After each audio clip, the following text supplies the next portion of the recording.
आपके current partner से होगी, हाँ या ना? Let's find out. Quick reading होगी, ज़्यादा कार्ड्स हम पुल आउट नहीं करेंगे। लेट्स फाइंड आउट, क्या आपकी शादी आपके करंट पार्टनर से हो पाएगी, हाँ या ना? रीडिंग शुरू करने से पहले रिमाइंड करवा दूँ कि ये एक जनरल रीडिंग है। अगर आपको पर्सनलाइज रीडिंग लेनी है तो उसके लिए ईमेल आईडी पर रीच आउट कर सकते हो। उसके अलावा भी अगर कोई manifestation tools and techniques purchase करनी हो तो डिस्क्रिप्शन बॉक्स पे सब डिटेल्स चेक कर सकते हो। तो क्या आपकी शादी आपके करंट पार्टनर से होगी, हाँ या ना?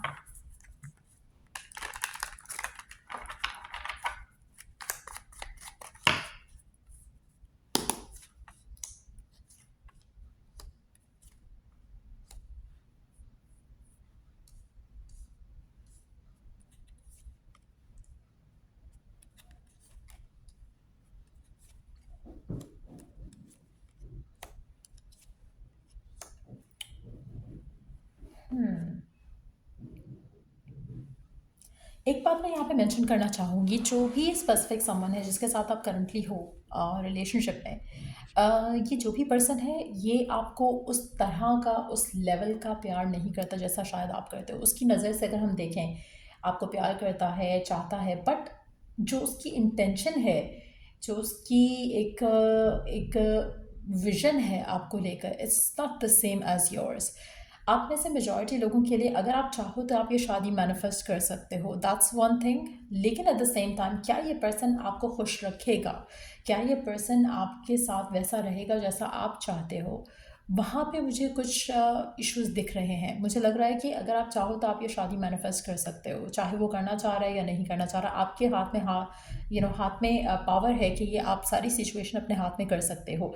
अगर आप चाहो तो शादी आपकी हो जाएगी, चाहे वो फोर्स करके हो, उसको किसी भी तरह से मैनेज करके हो जाएगी, मुश्किल से हो जाएगी। लेकिन क्या ये शादी सक्सेसफुल रहेगी, क्या ये शादी में आप खुश रहोगे, वो नहीं दिख रहा है यहाँ पर। एक और चीज़ मैं यहाँ पर मेंशन करूँगी, अगर आप कोई एफर्ट नहीं करते तो आपकी शादी भी नहीं होगी। आप में से मेजॉरिटी लोगों के लिए, आप जिस भी पर्सन के साथ हो, जिसके साथ आप चाहते हो कि आपकी शादी हो जाए या आपका घर बस जाए, ये पर्सन आपको लेकर शादी के ख्वाब नहीं देख रहा। Yes they like you, yes they want you, yes they have passion for you, लेकिन एट द सेम टाइम अगर हम शादी की बात करें या फ्यूचर की बात करें तो मुझे लगता है कि इसके लिहाज से अगर हम देखें, इसके पर्सपेक्टिव से अगर हम सोचें, तो ये और आप का कोई मैच नहीं है। चाहे वो फैमिलीज़ की तरफ से वो देख के सोचता है ऐसा, या फिर सोशल स्टैंडिंग्स को देख के सोचता है। आप दोनों की फैमिलीज़ बहुत मुख्तलिफ होंगी, आप दोनों का बिलीफ सिस्टम मुख्तलिफ हो सकता है, कल्चरल डिफरेंसेस हो सकते हैं, आप लोग लॉन्ग डिस्टेंस में हो सकता है कि पर्सन आउट ऑफ कंट्री हो। कुछ ना कुछ ऐसा है जहाँ पर ये पर्सन को लगता है कि ये पॉसिबिलिटी इसकी नहीं है। हाँ, वो आपको चाहता है, हाँ वो आपको पसंद करता है, आपको प्यार करता है, लेकिन इट्स नॉट लाइक वो वाला मैड क्रेजी लव जहाँ पर वो पर्सन कुछ भी करने को तैयार हो जाए आपके लिए। अनटिल अनलेस आप ये मैनिफेस्ट नहीं करते हो, आपकी शादी इस इंसान के साथ नहीं होगी। बहुत ज़्यादा ब्लॉकेजेस के साथ, बहुत ज़्यादा परेशानियों के साथ, बहुत ज़्यादा प्रेशराइज करने के बाद आपकी शादी इस इंसान से हो सकती है। It's not something that they wish for. ये मैं आपको क्लियरली बता रही हूँ। जो भी लोग ये रीडिंग देख रहे हैं, आपकी नज़र से आप अपने पर्सन को बहुत ज़्यादा चाहते हो, आप अपने पर्सन के साथ अपनी ज़िंदगी बिताना चाहते हो, लेकिन उसके एंड से उसके इमोशंस मिसिंग हैं यहाँ पर। वो चीज़ों को बहुत ही एनालिटिकल वे में सोचता है, प्रैक्टिकल वे में सोचता है। आप बहुत ज़्यादा इमोशनल वे में सोचते हो और डिसअपॉइंट भी होते हो और आगे भी होगे। आप में से मेजॉरिटी लोगों के लिए आपका पर्सन कमिटमेंट से, मैरिज से भाग रहा है। कहीं ना कहीं वो अपने आप को होल्ड बैक करता है कमिटमेंट के साथ, कमिटमेंट को लेकर। मुझे लगता है कि जो भी स्पेसिफिक समवन है जिसके साथ आप डील कर रहे हो, अगर ये चाहें तो ये आपसे शादी कर सकते हैं। अगर ये चाहें तो सब कुछ फिक्स कर सकते हैं, लेकिन ये चाहते नहीं हैं। इनकी चाहत शादी को लेकर मिसिंग है यहाँ पर। आपका कनेक्शन उनको पसंद हो सकता है, आपका साथ उनको पसंद हो सकता है, but when it comes to long term relationship या शादी, जिसको हम कहते हैं कि कंपेनियन फॉर लाइफ टाइम, वो चीज़ ये पर्सन आप में नहीं देखता है, ना ही डिज़ायर रखता है एज ऑफ नाउ। जब हम ये रीडिंग कर रहे हैं, मुझे उनके अंदर वो फीलिंग है ही नहीं। उनके एक भी कार्ड उनको इंडिकेट नहीं कर रहा। आपकी एनर्जी दिख रही है, आपके पार्टनर की एनर्जी मिसिंग है यहाँ से। सो आप अगर फिर भी मैनिफेस्ट करना चाहते हो, आप चाहते हो कि उनके दिल में आपके लिए वो शिद्दत आ जाए, प्यार में वो पैशन आ जाए कि वो आपको लेकर शादी के बारे में सोचें, तो मुझे लगता है कि आपको चीज़ें यूज़ करनी पड़ेंगी। टूल्स हो गया, मैनिफेस्टेशन टेक्निक्स हो गई, अपने अपने आपको थोड़ा बदलना हो गया, कुछ इस तरह की चीज़ों के साथ आप ये मैनिफेस्ट कर सकते हो। लेकिन अगर आप कुछ नहीं करते हो, जैसे करंटली चीज़ें हैं वैसे ही चलती हैं, तो आपकी शादी इस इंसान से नहीं होगी, क्योंकि ये शादी वो नहीं करना चाह रहा। उसके माइंड से, उसके एंड से ये शादी is not what they want right now, to be honest with you. तो वो कहीं ना कहीं बहाने उसके पास हज़ार होंगे to to you know to tell you कि नहीं, ये हो नहीं सकता, क्योंकि उसको नहीं करनी है। अगर उसको करनी होती तो हज़ार बहाने ढूंढ भी लेता to get married to you.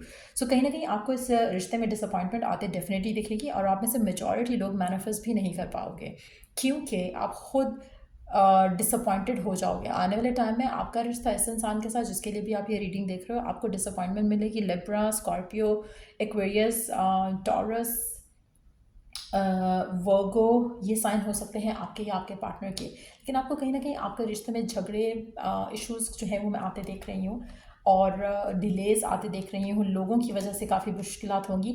मुझे नहीं लगता कि शादी हो सकती है, बट येस, अगर आप मैनिफेस्ट करो तो यू कैन क्रिएट इट। लेकिन क्या वो मैनिफेस्टेशन सक्सेसफुल रहेगी? अगर आपकी शादी हो जाती है, क्या आप खुश रहोगे? उसमें भी चांसेस रहेंगे कि आपका रिश्ता स्ट्रांग नहीं रहेगा, और ब्रेकअप होने के चांसेस या डाइवोर्स होने के चांसेस रहेंगे। आप दोनों के दरमियान में इश्यूज़ होने के चांसेस रहेंगे, थर्ड पार्टी के होने के चांसेस रहेंगे। सो ये एक हेल्दी कनेक्शन, इसका फ्यूचर नहीं है उस तरह से जैसा शायद आप चाहते हो, जैसा शायद आप डिज़ायर करते हो। अब आई नो कि काफ़ी सारे लोगों को शुगर कोटेड रीडिंग्स बहुत पसंद है, जो कि मैं नहीं करती हूँ। I have to tell you the truth, क्योंकि I can not give you false hope कि आप सोचो कि हाँ इससे आपकी शादी हो जाएगी। What the reality is you have to face it. आप में से मेजॉरिटी लोगों के लिए ऑलरेडी शायद आपको ये फील होता है इंट्यूटिवली कि this is not gonna happen. आपका पर्सन आपको शायद फिज़िकल इंटीमेट हो जाता है, या फिर फिज़िकली आपके साथ इन्वॉल्व हो जाता है, बट इमोशनली आपको हमेशा वो एक चीज़ मिसिंग लगती है। चाहे आप लड़का हो या लड़की हो, या आप लड़के से डील कर रहे हो या लड़की से डील कर रहे हो, ईदर वे सिचुएशन सेम है दोनों के एंड से। कहीं ना कहीं आप दोनों का रिलेशनशिप जो है वो उतना स्ट्रांग नहीं है। इमोशनल बॉन्ड मिसिंग है यहाँ पर, इमोशनल टाइज मिसिंग है यहाँ पर। कहीं ना कहीं जो बाकी चीज़ें हैं, या बाकी चीज़ों को वे करना, वो इम्पॉर्टेंट है आपके पार्टनर के लिए। आप क्या चाहते हो, आप क्या नहीं चाहते हो, वो ज़्यादा इंपॉर्टेंट नहीं है उसके लिए। सो कहीं ना कहीं आप दोनों के दरमियान में हमेशा ब्लॉकेजेस हैं, ब्लॉकेजेस रहेंगे, और शादी होने के चांसेस भी कम दिखते हैं। अगर आप मैनिफेस्ट करो यस शादी हो सकती है, उसके सक्सेसफुल होने के चांसेस भी काफ़ी कम है। तो इट्स मोर लाइक कि जैसे कुछ लोग होते हैं ना, अपनी पसंद से शादी तो कर लेते हैं और खुश हो जाते हैं कि हाँ चलो शादी हो गई, लेकिन उसके बाद भी वो वापस रोते रहते हैं कि अब ये इशू हो गया, वो इशू हो गया। तो उस तरह की शादी शुदा लाइफ आपकी होगी अगर आपकी इस इंसान से शादी हो जाती है। So is it a good choice to go for? The answer is a big no, क्योंकि यहाँ पे थर्ड पार्टी का इन्फ्लुएंस बहुत ज़्यादा रहेगा, अभी भी है और आगे भी रहेगा। सो ये थी रीडिंग आप लोगों की। अगर आपको इस रीडिंग से हेल्प मिला है, गाइडेंस मिली है, तो लाइक शेयर सब्सक्राइब ज़रूर करो। और अगर आपको पर्सनलाइज रीडिंग लेनी है तो ईमेल आईडी पे रीच आउट कर सकते हो। अगर आपको मैनिफेस्टेशन के लिए टूल्स एंड टेक्निक्स चाहिए, उसके लिए भी रीच आउट कर सकते हो। ईमेल आईडी में रीच आउट कर सकते हो, और डिस्क्रिप्शन बॉक्स में सारी डिटेल्स देख सकते हो जो भी सर्विसेज मैं ऑफर कर रही हूँ to manifest the love of your life. So till I do the next read, take care, bye.